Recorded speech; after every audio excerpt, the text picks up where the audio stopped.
let's get on to Liverpool, please, because Arsenal, you're nice. You're nice. Yeah, but Well Liverpool, done, well done. Liverpool, it's done. It's finished. C'est fini. Sorry.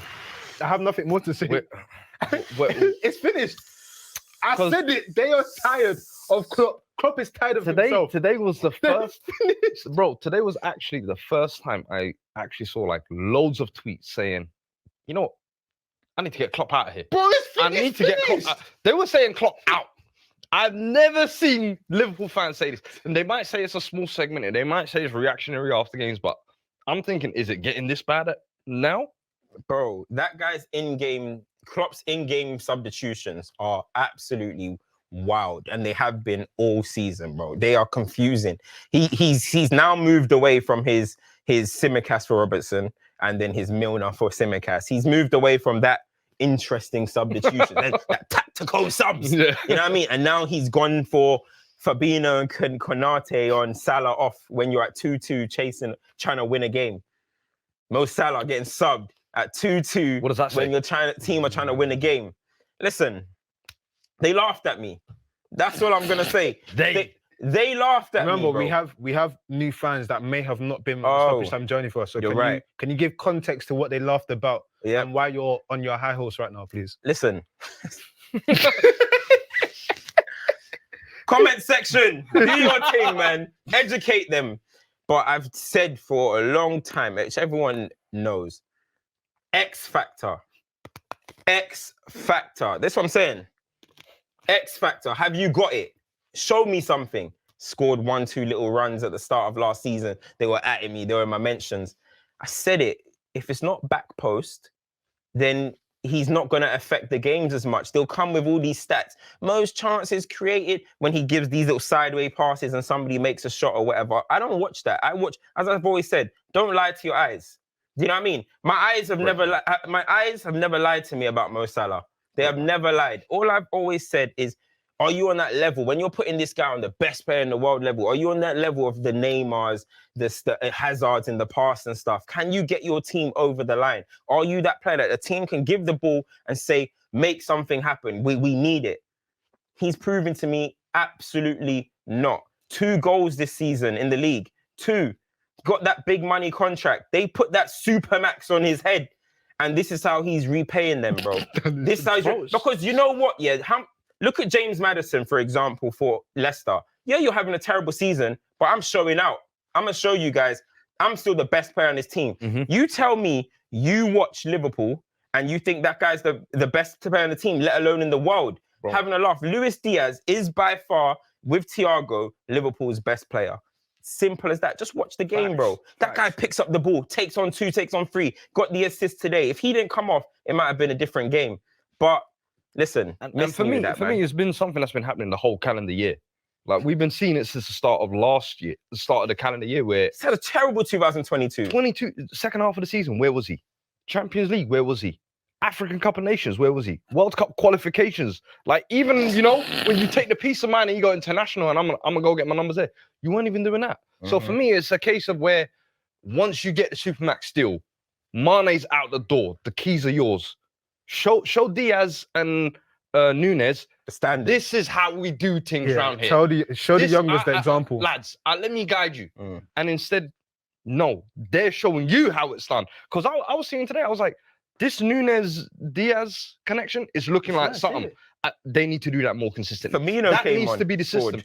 And you remember last week, I was even saying where they might need to start tweaking the system and everything. Yeah. He went with a 4-2-3-1. But I'm telling you, I thought it was a 4-2-4. I was like, is he moving mad? You remember I was saying, I don't think he should be that indispensable guy anymore, in my opinion. Showed that he's not. It's by making a sub at 2-2 at Emirates. I have to give you a handshake because he did say it last week. Bro, I said it. He can't be this, your guaranteed pick. I'm sorry, you're giving 2 goals. For the last 6 months, last year, you were doing nothing. How long can I wait? How long can I wait for you to come back? So for me, it's made even worse when there's others around him also. Trent behind him. We can't ignore that. Virgil keeping everyone on side. Let's not forget about that. So there's a few things. There's 2 topics I want to quickly go into. So the first one is we were discussing Trent being the best fullback in the world. Van Dijk, the best centre back ever. Salah, Don't that's what they were saying. That's what they were trying to say. That's what they were trying to say. Don't joke. That's what they were trying to Don't say. joke with that one, That's what they were bruv. trying to say. Salah, the best player, and it's like, was that prisoner of the moment stuff, or are people just using bad form as a way to hit them with a stick? Because ultimately, if you look at that trio's I was going to say behavior. Mhm. That trio's performances at the moment is subpar. Yeah. Subpar. The other thing I was going to ask is, when you look at a player like Trent, we spoke about it last week, so I want to flip it a little bit. If you're a manager in that sort of situation, do you take the player out of the limelight, knowing that they are sinking, they're drowning, or do you allow them to stay there, hoping that they can try and learn how to swim again? Grind it out. Who's talking about Like, Trent? Yeah. Someone like Trent, for example. Don't run from the grind. That's what I say. I say you let him play it out. I mean, in my opinion, I think we touched on it last week, where I think Trent's failures, it's not anything new, in my opinion. It's the same old Trent, but it's just the system that was protecting him before is collapsing around him. And now it's a case of his confidence is shot. First minute when you're just willy-nilly diving out, I'm like, bro, you're getting caught lacking now. You're scared in the 1v1s, and it shows. For me, when I look at Van Dijk's situation, for me, I said last year when he came back from the injury, first half of the season, I was like, everyone's acting like they moved Van Dijk's back. I said, no, he just looks okay. But okay, it's excitement. Second half of this, I kept saying Konate and Matip last year were clear.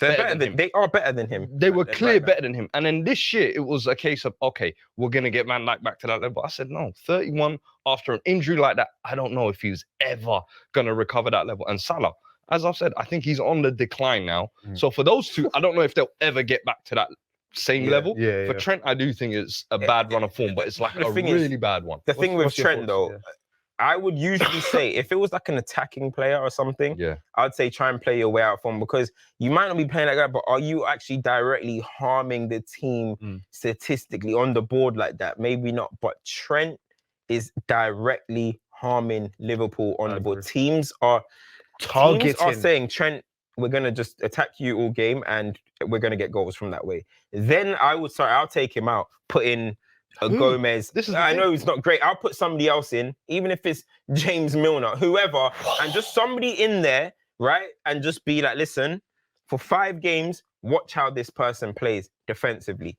Watch us not concede that much from this side defensively. And then maybe Trent coming, he's always going to be the long-term option, going to be the future Liverpool captain, the next Gerrard and all this type of stuff.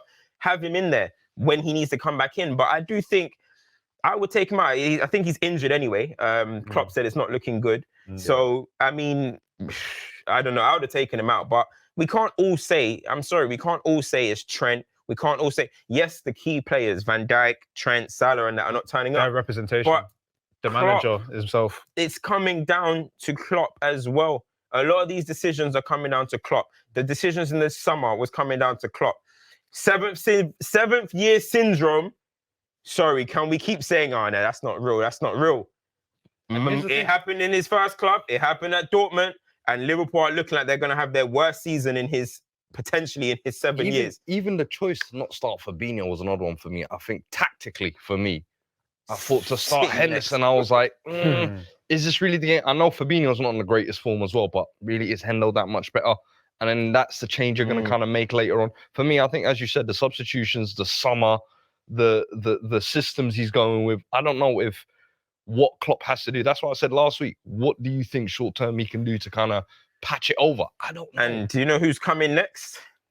Man City. The butcher coming, brother. How bad do you think that could get?